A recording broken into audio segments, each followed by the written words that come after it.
What's good with you, folks? What's good with you? This is Ray Davis coming to you with the truth. This is I Need a Mic podcast where I will be discussing mental health struggles I battle with just like you. Let's talk about it. It's a tagline I use just to say enough is enough. Give me my damn mic. I'm tired. Trauma I'm going through. Hey y'all, how y'all doing? How y'all doing? I know it's been a minute. I know it's been a minute, but I told y'all, I'm up and alive. I'm up and alive. So before we get started with today's podcast interview, we put a content warning. If there's anything I had or have said in previous episode that had offended you or anyone you have shared any episode with, I'd like to apologize. But I would like to also remind you, I'm not condoning what I said, but on my podcast, I'm real, I'm authentic, and I'm a warrior. I'm no longer censored. I'm no longer limited. I'm no longer silent. Mental health will censor you. Mental illness will limit you. And mental emotions will silence you. Hey, y'all, what's up? How is everybody doing? I hope everybody's out there doing good, being safe, getting all prepared and ready for this summer. Oh my gosh. Before we get started, I would like to give a shout out to the class of 2025. Class of 2025, y'all are done. Y'all are done. Y'all have some fun. I hope so many of y'all learned so many lessons within these last 4 years of high school. And I can only hope and pray for your future to be way much more brighter than what we are dealing with today.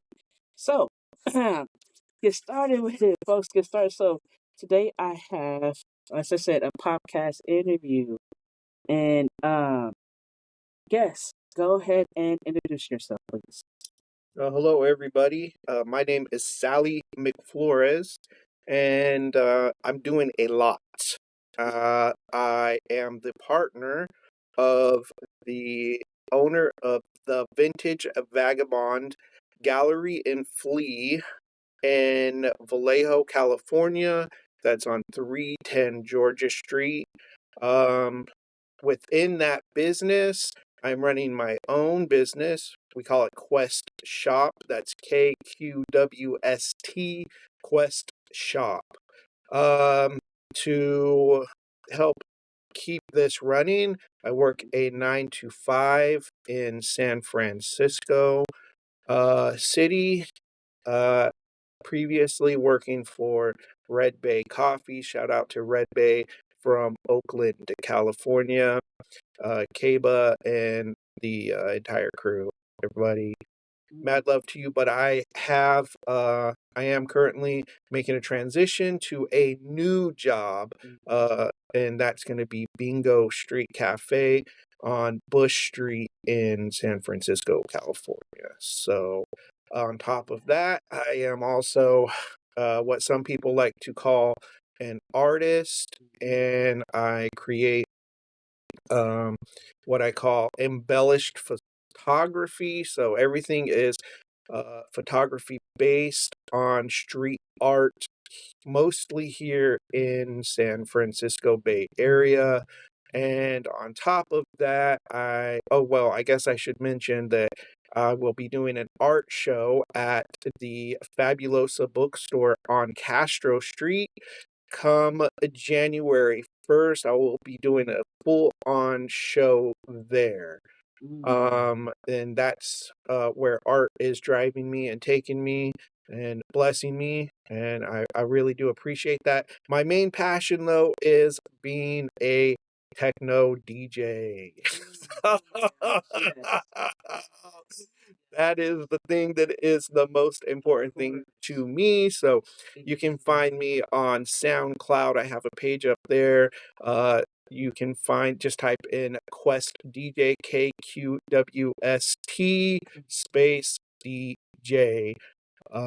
Yeah, that's who I am. That's what I'm doing. That's all the stuff I'm doing today. Yes. Thank you for having me, Ray. I really appreciate it, and I'm really excited to talk about mental health awareness. Oh yes. Oh yes. And it's really such a wonderful episode title.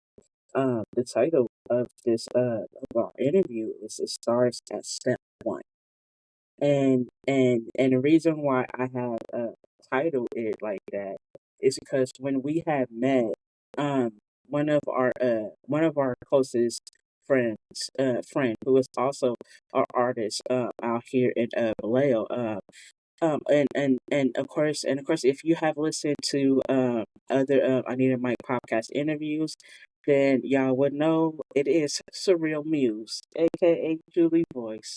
Shout out So to Julie yes, Voice. shout Love out Julie. to Voice. Yes, shout out to the Voice. And so our friend Surreal Muse had a book signing, or it was a not only book signing, but it was also a book release. And so I popped up and I showed support because why not support those who support you? And not only who have supported you, but who have also made a positive impact upon you spiritually and mentally. And Voice has really done that within this community. And so I was like, you know what? I'm gonna go support a friend. I'm gonna go. I'm gonna go and I'm gonna go and see what's going on with her. Cause it's been a minute since it's been a minute ever since we talked and just hung down and you know what? I'm gonna go support a friend. So I popped up here downtown Vallejo and I had walked into this building. I was like, I never been here before. I never even knew it was a studio building. I'm thinking that it's I'm thinking just on the outside. I'm like, okay, it's a lot of old school stuff. And of course with the name on top of the door, there's like vintage. I was like, I'm not interested in vintage. I would like to see, but I'm not as interested in it as I would want to be until I know I have my own place to have a section that's like, oh, I'm interested in all the old school stuff. Yeah, this this is how much of an old soul that I have. And so so when I came to the building, I was just talking, and I was just being me. I mean, of course, everybody know Ray could be Ray anywhere, and Ray would turn. Ray would turn around and meet someone, and it will be like we're best friends forever, right? And so I was just coming in doing me, and I met Sally, and me and Sally had really clicked on us being children or being uh youth who were in the foster care system. And so I was like, finally, a man, a man out here who I can talk about just from some sort of a connection that even though we both went through it separately, but we all emotionally went through it together. Hmm. And so I was like, I want to do an interview with you. And I want you to be one of the first few men on a podcast to come through and say, yo, I'm ready to talk about my struggles. I'm ready to talk about the things that I am I'm willing to help out with. And so and also knowing that me and Sally both are part of the LGBTQIA community and it was like this is my brother. This is my long lost foster brother. And I was like, I need to keep in contact with him. I need to it's like it's like we all know what it felt like aging out the system. And if you are a word in a foster care system, then you would know exactly what it is I'm talking about. If you was a social worker, you would know exactly what it is I'm talking about. It is not easy aging out the system. And when Hmm. you do age out the system, you do try so many errors to try to find yourself. Hmm. And as many times as you has been knocked down on the ground, can you remember how many times you have picked yourself up? And then also can you also count on the people who have helped you pick yourself up, Hmm. even when they couldn't see whether or not you was on the ground. And so I was like, I see you. And I want to I something in me was like, no, right? Keep up, keep up, keep up, keep up, keep up. And so I was like, I want to keep up with Sally. I want to see what's going on with Sally. I want to text and be like, hey, how's your heart feeling? Hey, Hmm. you know, I still got the podcast lined up. Hmm. Hey, you know, I didn't delete it now. Hey, you know, I waited. And so I was like, patience was something that I I am still I am still working on heavily. And I was like, something in me was like, be patient, just wait, it's gonna happen, it's gonna happen. And so Sally was like, Ray, I'm ready. I'm like, all right, I'm ready to. so and so I wanted to really do this. And so all right, so whew, all right now. So we talked enough. We talked enough. So our so even though you have already introduced yourself, you have also explained your business and your platform. Um so going to the third question, as an LGBTQIA ally, but also as a newfound building relationship slash foster sibling, speak your purpose for wanting to be on the mic.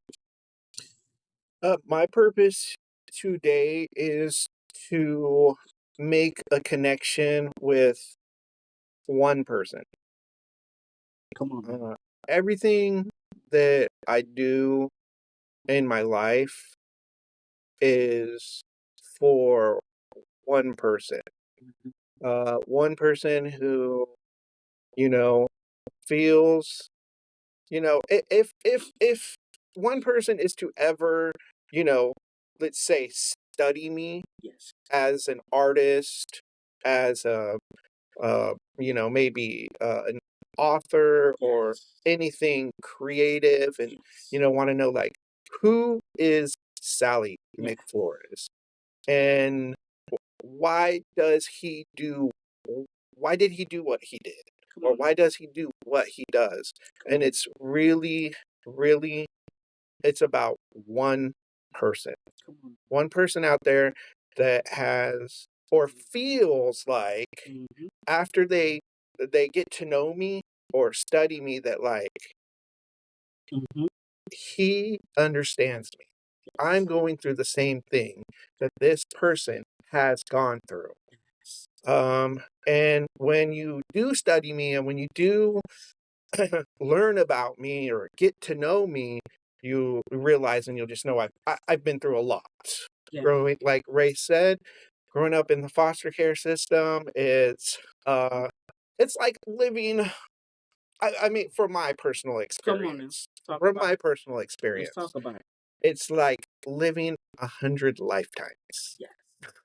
I mean, In one it, body. in one body, In and one. during the most vulnerable part of your life, Come on now. and Survival. it can be, yeah, it's quite the ride. We can talk for days. We could talk for days about the Yes. process and Yes. what we've gone through specifically. Mm. Everybody goes through has a different Yes. story, Yes. and I'm not here to say that mine was the most traumatic. I'm not here to But say that at all. in your truth. But because I know for a fact that hey, my brother actually had it worse, Come on now. right? Come on now. Um, Come on now. or you know, Oh, I, my little brother had it a little bit better than me. You know yeah. what I mean? So just everybody's story is different, and Yes. even me and my own brothers will be like, oh, like let's talk about it. And oh no, I suffered the most. I suffered the most. Almost maybe like even a competition, right? You know what I mean? Right. Like who really suffered the most, Right. right? And it's like technically there's really no competition at the end of the There's day. it's We there's we there's no competition. It sucks. it's all about you individually. And It that's can be it is very was a very traumatizing time for me all the way yes. until I left the system. I experienced a lot of, negativity Which and was bullshit in my life. yeah, which was really it's not all what is out there in the world. But it's like there's just certain streets you turn and it's like, oh, I did not need to turn on this street. What the hell? Wait, I'm halfway down the street. Well, shit, can't turn back now. I gotta walk through it.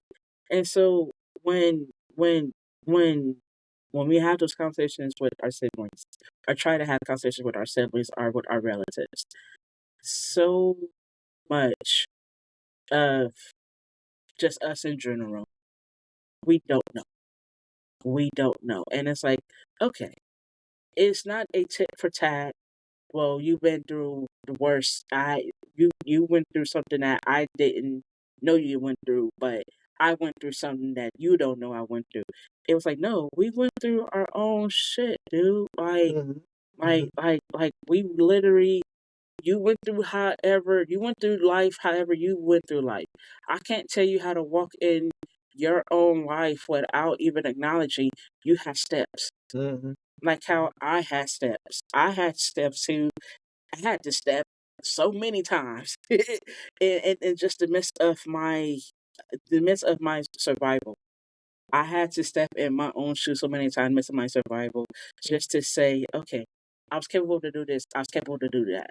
My only thinking is, how did I get out of that? And then, of course, my other side thinking Exactly. is, Exactly. who can I talk to about that? Who Mhm. has also went through it, or who had also went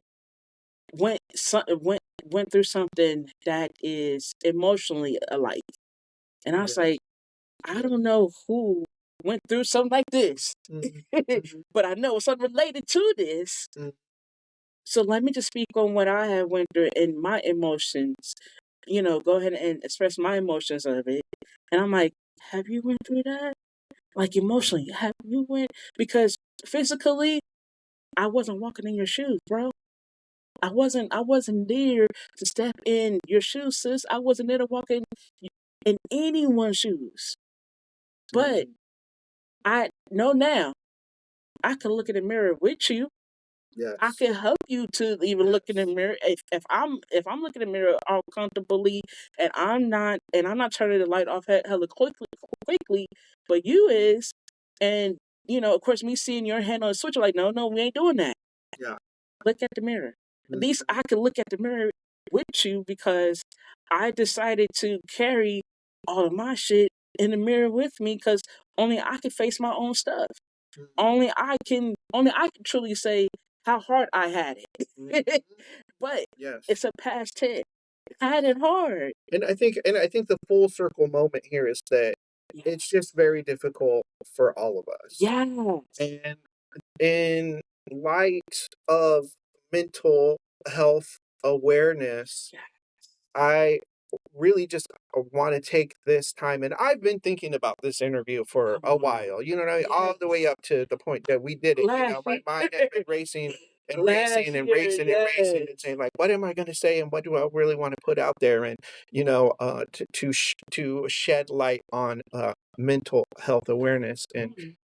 you know, for me right now, it's really about it's a moment for two people, my therapist, and his name is Dr. Trustman, and I saw him from the time I was 9 till I was 18.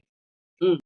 Mm. Um, blessed, just a blessing, and I appreciate that, and so what this does is, uh, I think is an example of how, necessary therapy is and how good it is for you, and not to be afraid No. to sit down and talk about your Yes. feelings and things that you have been going through in Mhm. life. And when you're a foster kid, you absolutely have the right to see a therapist, Oh yeah. period.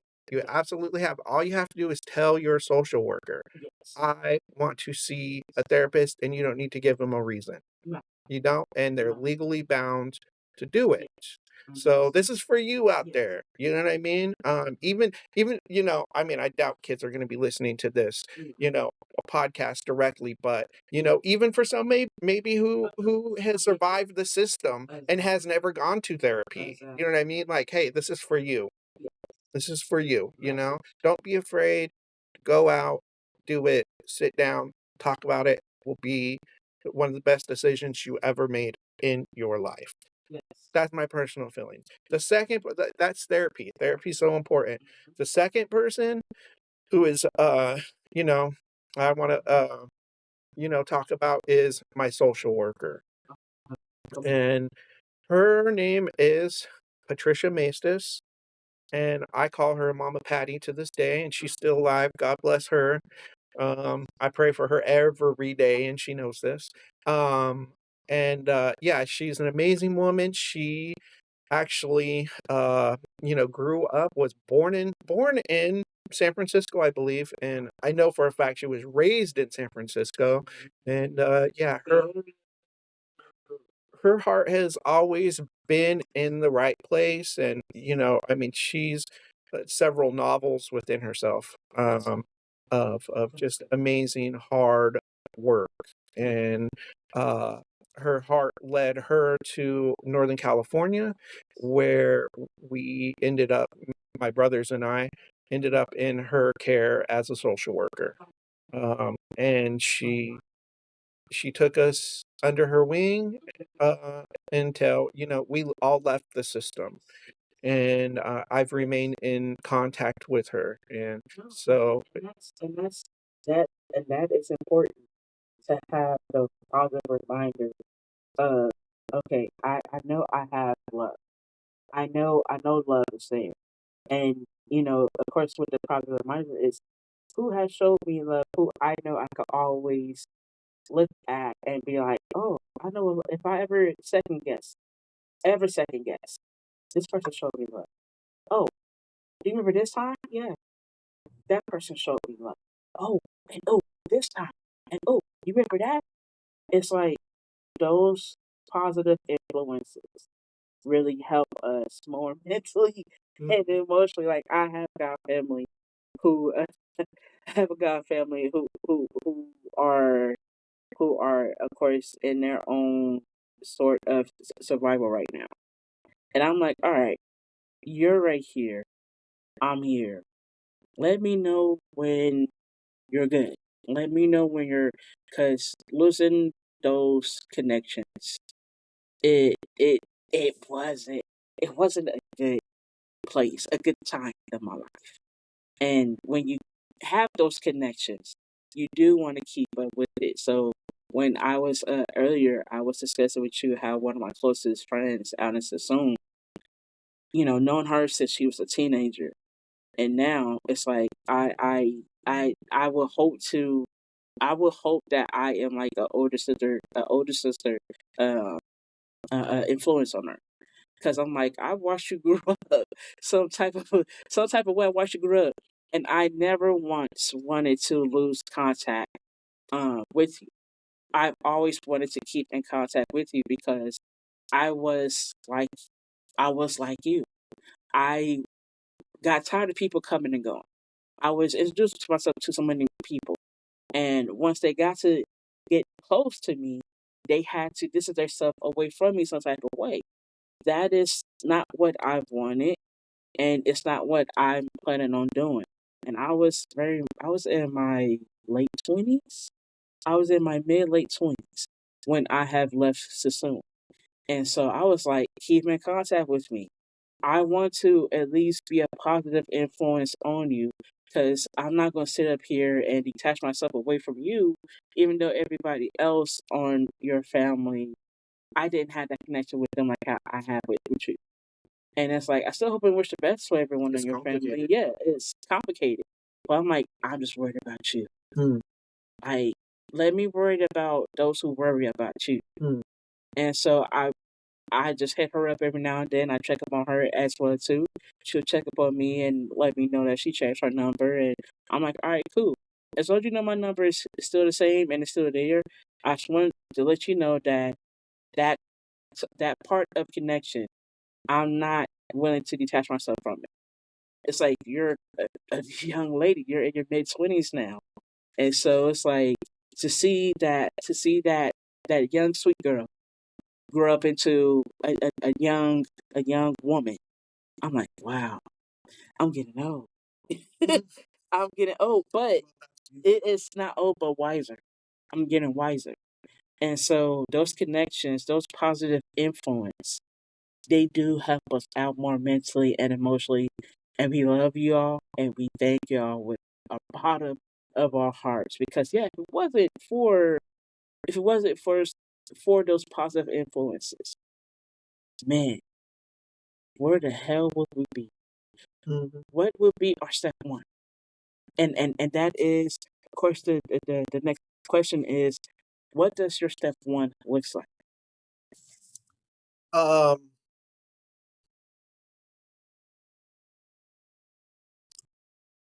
do we have a time limit on this? No, no time limit. Okay. We talking. Well, I wanted because I really actually want to go back and talk about Mm-hmm. um, my mama Patty, Go ahead. my social worker Yeah. growing up, um, and my experiences with her, Mm-hmm. and yeah, and why she was such a positive person in my life. The details are important, and I think what made her so unique was that I from the time I got into foster care, the time I left, I had a total of 8 foster parents. So that's 8 foster parents. That's probably about 15 schools. I honestly can't keep count. Mm-hmm. And also I want to let everybody know I'm 46 now, so you know, um, my childhood is it's far behind me um, now at this point. Um, but yeah, so I went through a lot of change. I went through a lot of changes, and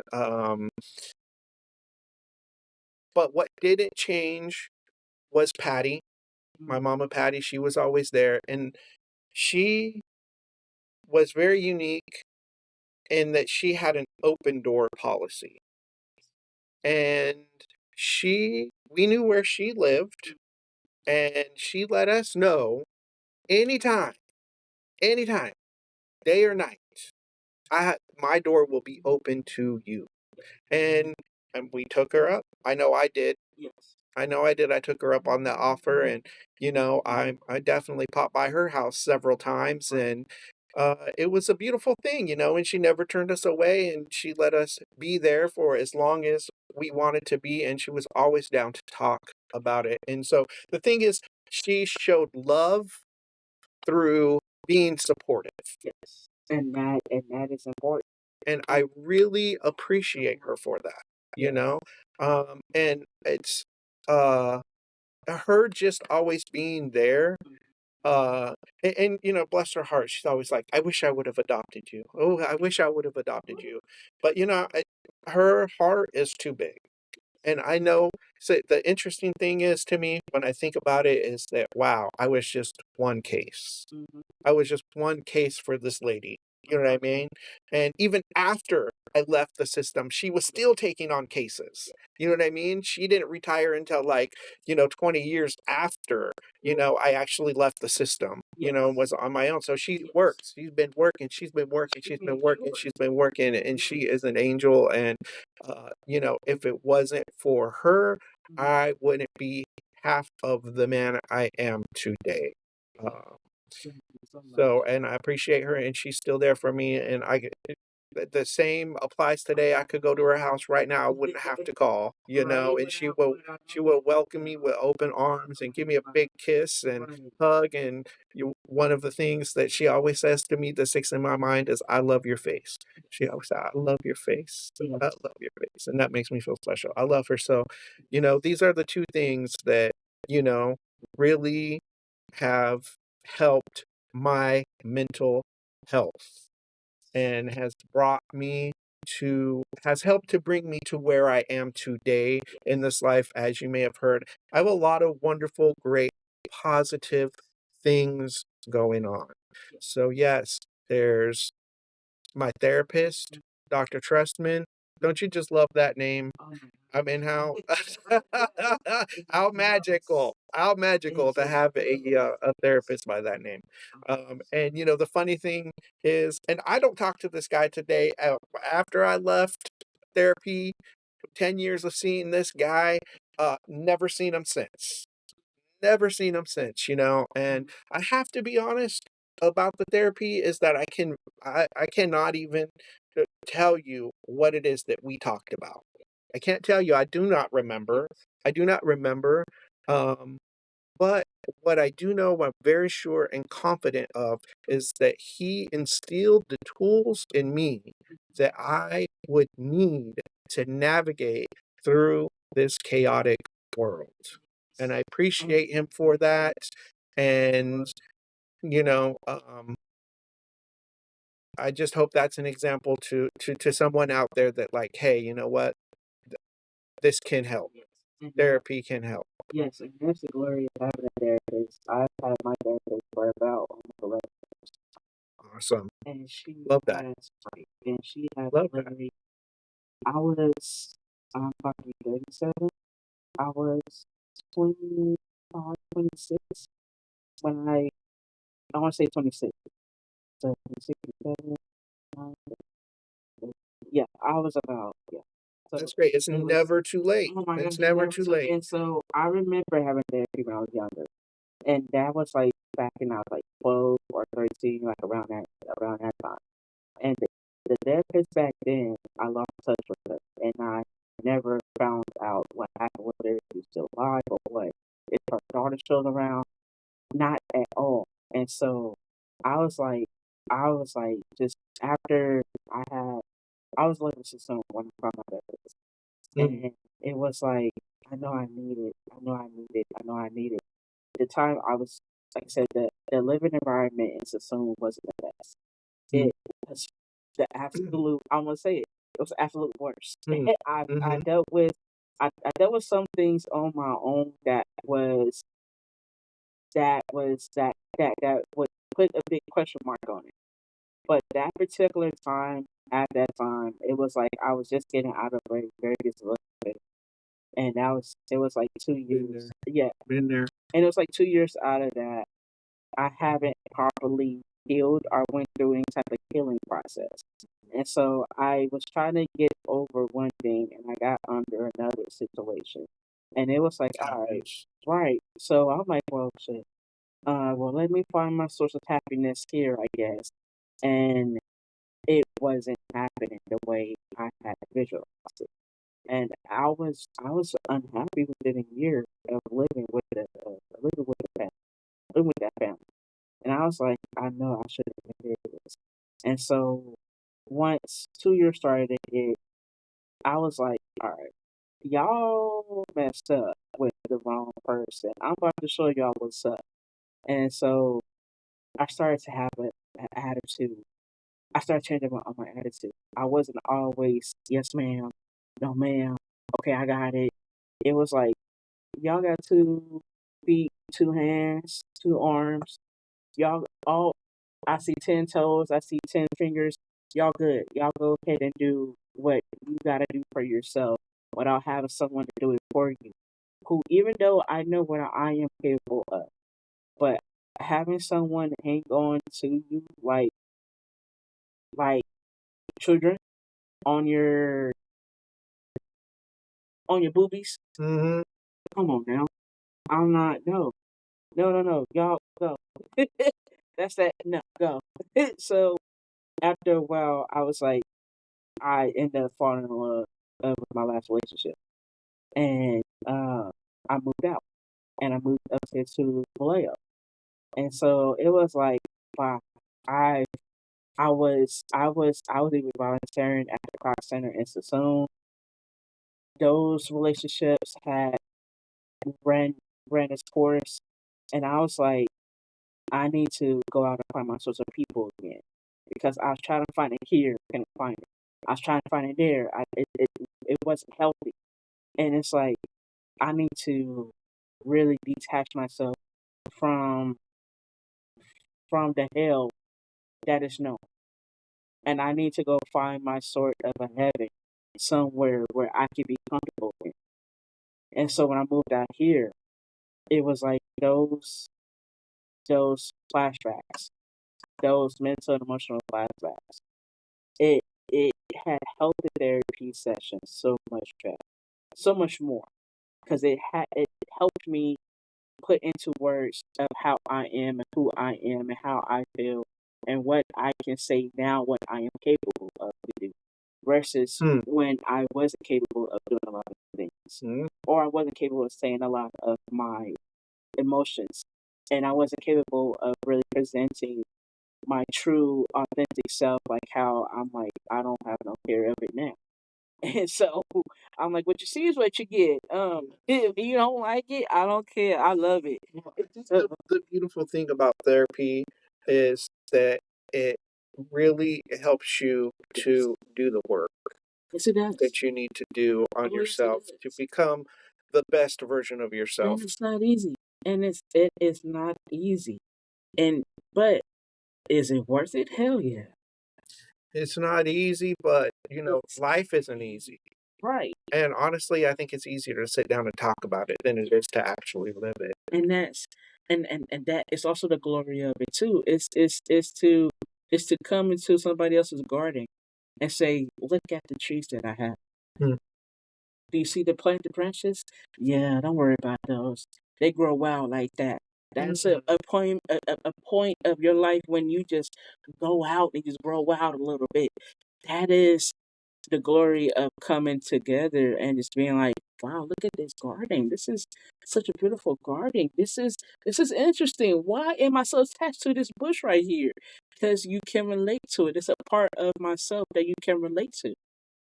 And so much of that mental and emotional and spiritual well being, it does help with the therapy as well too. Because it helps you to organize what plant area you want whatever tree in, Mm. or what bush do you want a corner in. It's like it helps just to say, okay, I could water this day, I could water that season. Mm. Oh, okay, that season that need a little bit more than that. Oh, next season, oh, I need to go soak up some I need to go soak up some peelings. I need to go soak up some garlic peelings, some banana peelings, some cucumber peelings. I need that. I need those vitamins Hmm. that other people is carrying onto my plant, which means that they're gonna help you water yourself. Yes. I Some think some also sort of like way. what therapy does is it gives you a safe space. Yes. And this was one of the things that I loved about being in therapy. And I was definitely a different kind of kid where I Mhm. took to therapy immediately. Yeah.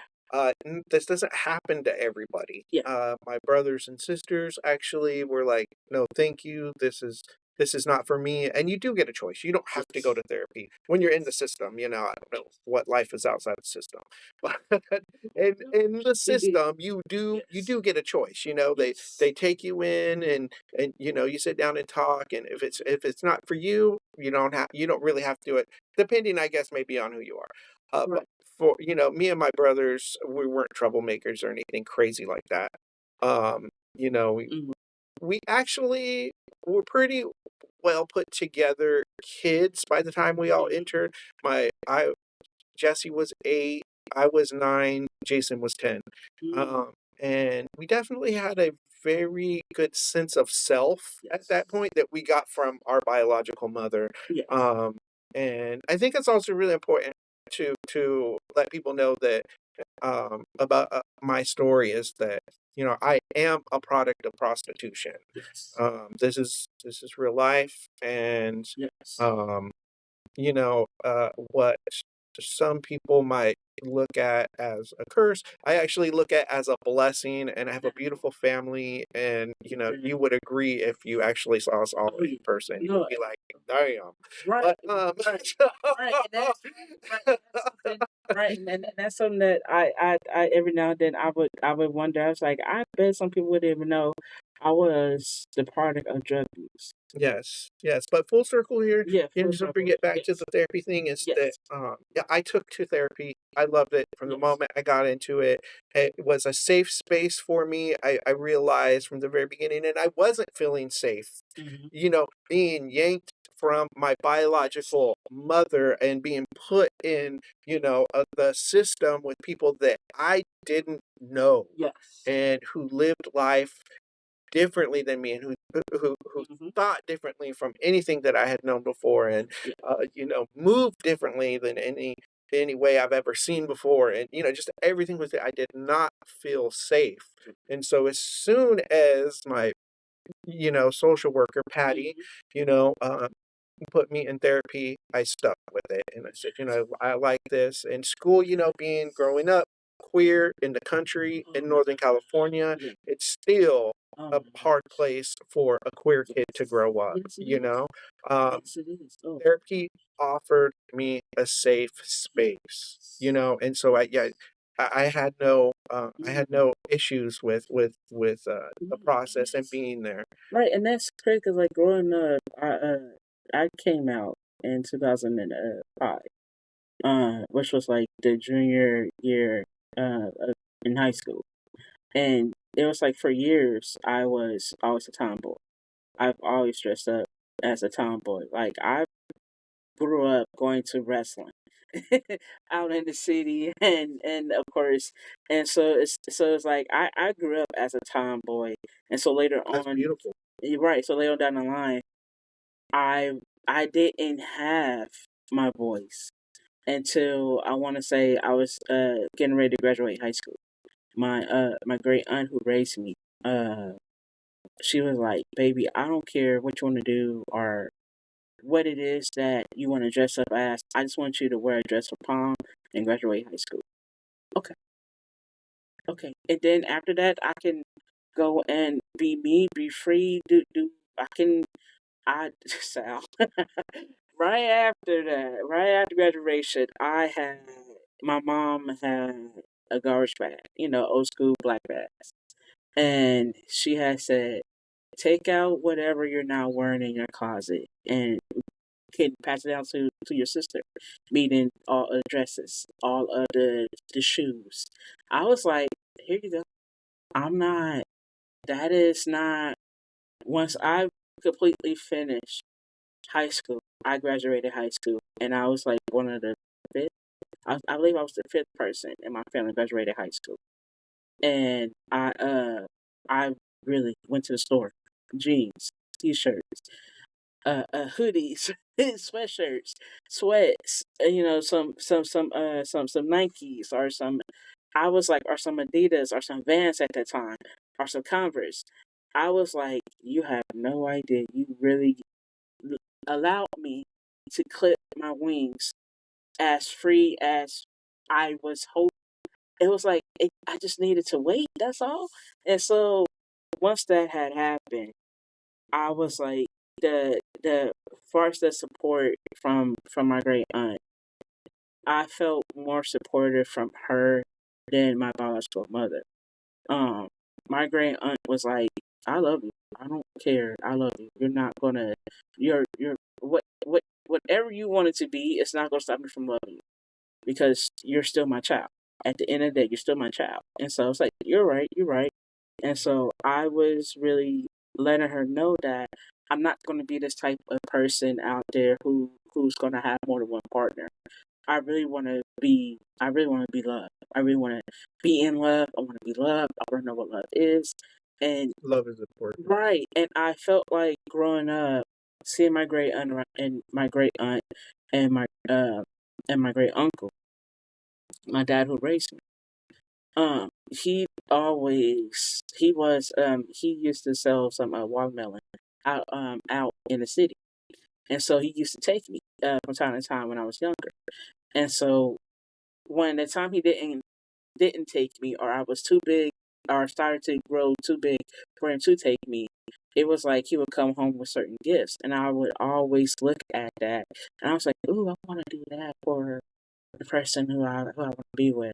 And the time it's like I wasn't liking boys like that. I was like, "Nah, I ain't nah, y'all. We cool, we homies, we friends." But as far as my attraction, it was mostly towards women. And so I was like, all right, I want to be something special to someone. I want to figure out what type of partner I'm going to be. Having therapy helped me out with that.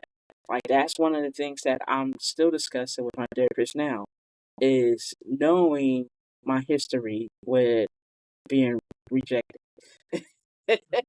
It's like it's not easy. It's emotionally and mentally it's not easy wanting to have hope with love. Mm. But the hope is like it's almost not there. And it's like I know love is there. I know love is there. It's like for myself, it's like I don't feel it. And I tried and tried, and even after my last relationship, I've been happily single since then. And I'm feeling this because I'm focused on myself. I can look at my mirror and say I don't gotta worry about how quick I need to I need to keep from looking myself in the mirror. I don't have someone to say, well, you be in the mirror too long. You can't stop looking yourself in the mirror. No, I'm good. I'm fine. Having that source of freedom, having that source of independency, having that claim spiritually, mentally, emotionally, financially, Mhm. all of that. It was like therapy helped me out, dude. Mhm. And it was like that's what therapy has been the longest relationship I've ever been Well, and we live in a culture, we live Yes. in a society where it's still very difficult for us Mm-hmm. queer people to find A the source of skin that we're community. comfortable in, Yes. you know? It's Assert itself. more difficult for us to, you know, to define our own selves Yes. unto ourselves or find our own Yes. identity because we live in a culture that is not conducive to us doing that in a way that is healthy. So we kind of have to sneak around to do it or be stealth to do it or blend in to do it. And, And you really have to build yourself to do it as well too. so, Yeah. it's more difficult and that's why it's Yes. important for us, even as queers, not even Yeah. just foster kids, No. but maybe Yeah. you're just a queer Queers. kid out Yeah. there, you know what I mean? Yes. That needs, to work on your mental health and finding Yes. yourself. Therapy is a great way to do that, It to is. find your skin. Yes. And It is. I think that I was able to do that. I came out when I was 17 in a very, very conservative county Yes. of Northern California. Oh And yeah. I think therapy really helped me to do that. And I also was very fortunate to have a support system, Oh not from my family. yeah. This is a whole different thing. Yeah. But I, ended up with two friends that were my peers, and we all kind of came out together, which is like a weird kind of queer anomaly I don't know how often that happens, but for us, it definitely struck us as interesting, and I was very grateful to have that experience.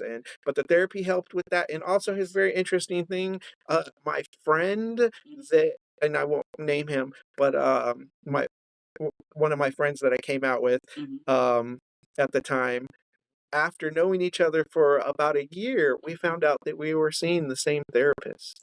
Wow. Yeah, so that was fun. Oh And actually, nice. one day we actually ran into him in public, which was really funny. Right. So But right. because I lived So in a very small town. right. But Right. Right. Right. So to really acknowledge our step one, Mm, it was self care and self help. Self care and self help. Right. mm, Finding we'll do it for yeah, sure. because that was our step one. After the hell we went through, Mm, whatever version of our hell is, we know how hot it was.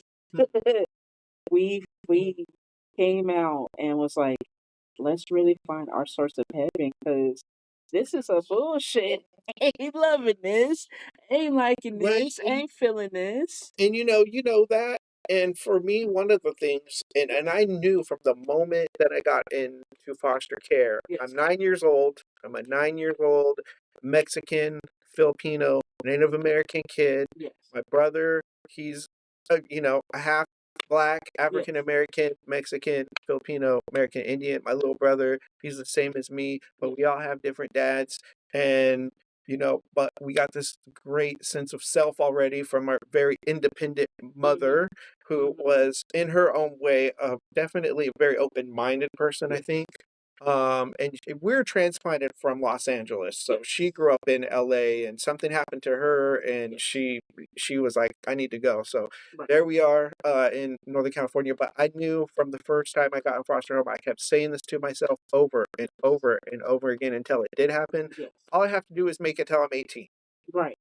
And that was sort of a mantra for me, and a lot of just you're suffering, bruh, but you know what I mean. There is light at the end of the tunnel. You know what I mean? And it's so funny is I actually remember me and my cousins always saying, "I can't wait till can't wait till I'm 18. Well, Can't wait till I'm 18." and for me, it's like being in foster homes really was like a prison sentence because it, the, Yes. because of the fact that, you know, not only were we taken from our mother, but because we were taken from our mother and she was running away from her family, Yeah.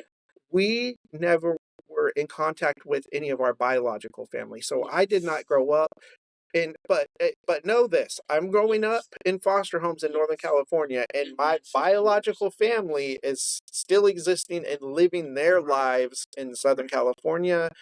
I'm sure it was crazy and chaotic and all that jazz. But, that was very traumatic for me. That was very traumatic and was very hard for many, many, all the years. And I still am not in contact. And I'm not here to, put any negativity on my biological family that I'm totally disconnected from. But it was very difficult for us to never get a call, to never get a letter, to never have anybody reach out to us and let us know that we were loved and cared for, and so yeah, it was very, very difficult, and I had to come up with all kinds of mind tricks to you know make it to my freedom, Yes, and that's that I gained when I was 18, my independence basically, and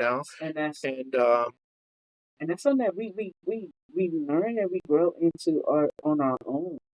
And then it's like so much of that is also wisdom as well too, yeah. that we have also developed into that young adulthood, because we all witness or seen whatever various things, and it's like, okay, I know I don't want to do that. I know I don't want to do this, and Yeah. so it's like all of that. It's like it really does. It Well, really does. thanks to my therapist, thanks to my social worker, my mama Patty, that definitely, they definitely helped. But it wasn't easy. And as a queer, and I really do consider myself to be an orphan. Like for me, it goes deeper than being a foster home because I was so disconnected from my family. That's really the feeling that I was left with was of being orphaned, and yeah. And that's it. And like I said, at the end of the day, you made it out. And it's like at the end of my day, I made. And it's like it's like I said, we went through life. However, we went through life, but emotionally and mentally, we were connected with how we got through life and Yes. so many obstacles. And it was really tough, and I just, I want this person out there that I'm talking to know that, man, I mean, it was rough for me, and I have been beat up. Yes. I have been, um, you know, my life has been threatened. Come on now. I have been psychologically tortured. Yes. And I've been been there. I have been there. the struggles. I've been down. I've been in the gutter, Yes. even, and I've been through a lot. Yes. But the therapy is key. Right. And also I just want to like say that, because to get back to the step one, Yes. to kind of really bring it all in here, the step one is, yes, I did. I made it till I was 18. But that is definitely not where the journey ended. Come on now. And really You was ain't a done moment yet. that, really, um, I what independence taught me was that there was a lot more work to do. Yes. And that the work never ends. Yes. That the work never ends. Never ends. So, even to this day, and now I'm in my 40s now, Yes. right? So Mhm. I've lived past being, a young adult, and now I'm reaching old man status. Wiser Thankfully, status. Wiser. the Yes. wiser status, yes. Wiser status. And So, and I just, in the light of being totally transparent and honest, and Yes. to This give is wrong. meaning to what I'm going to say Mhm. next, is that recently I had a suicidal Right. moment. Right. You know what I mean? Right. Um, And I kind of felt that. and And it that's was tough, and it was yes. really, really tough. And Yes. so what I'm saying is that we still go through it. It never ends. The work never ends, and it always creeps up on you. And trauma is something that it's a never ending cycle. It is. Right. It's something that creeps back upon you, or having to deal with trauma is a Yes. never-ending cycle, Oh yes. and things that you think that you've dealt with, and that you've dealt with many times before, you Yes. will continuously just have to keep dealing with, and it Yes. might just be a subject matter, Yeah, when you, and that's okay. Like we go through those moments, and that's something that you and me both had discussed the first time we met. Is that we go through those moments, and it's like over and over and over again. They never go away. and it They never never go goes away. it never goes away. Never, And never. because as we both know, hard work doesn't stop for nobody. Nope.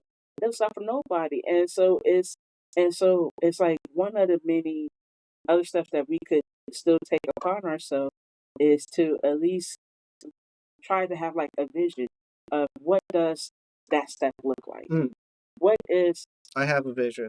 what is the I best have a step vision. for me to perform when I'm ready to face this? I When think I I'm got it ready, now. right, right, right, I right, think I and got it that's now. right, right, and so that is always what I do promote on this platform is knowing, okay, what can you do next?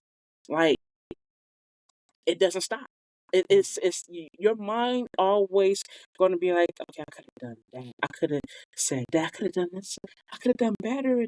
Okay, now I know what to do for the next time, but it's like I can't go back Mm, and fix the last time. So mm, this next time is perfect. mm, No, no, no, no, no. It's okay to have those moments.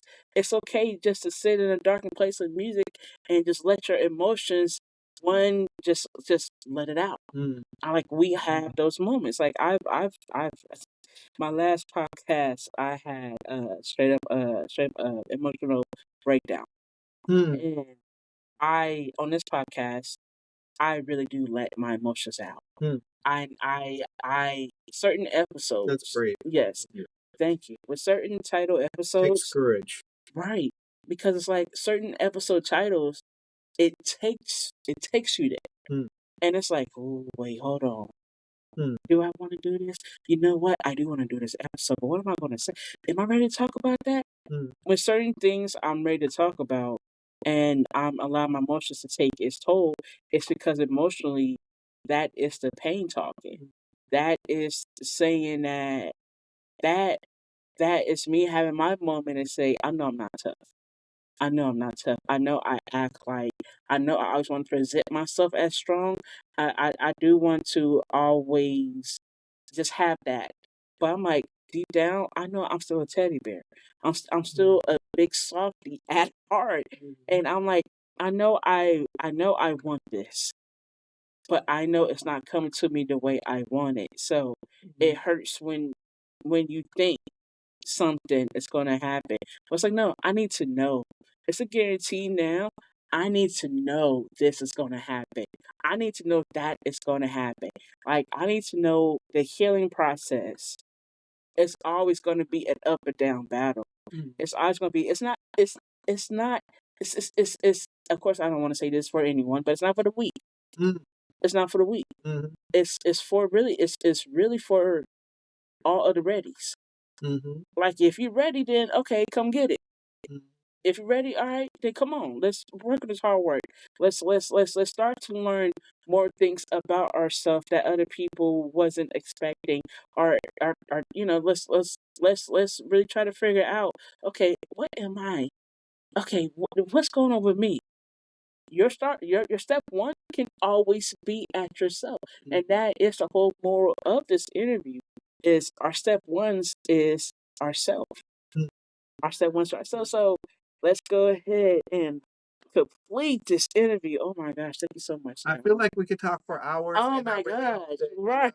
maybe we can do this again. Oh 'Cause yes, there's so much we more that, definitely do a part I two. would love to discuss I want to do a part and two. talk to you and, Yes.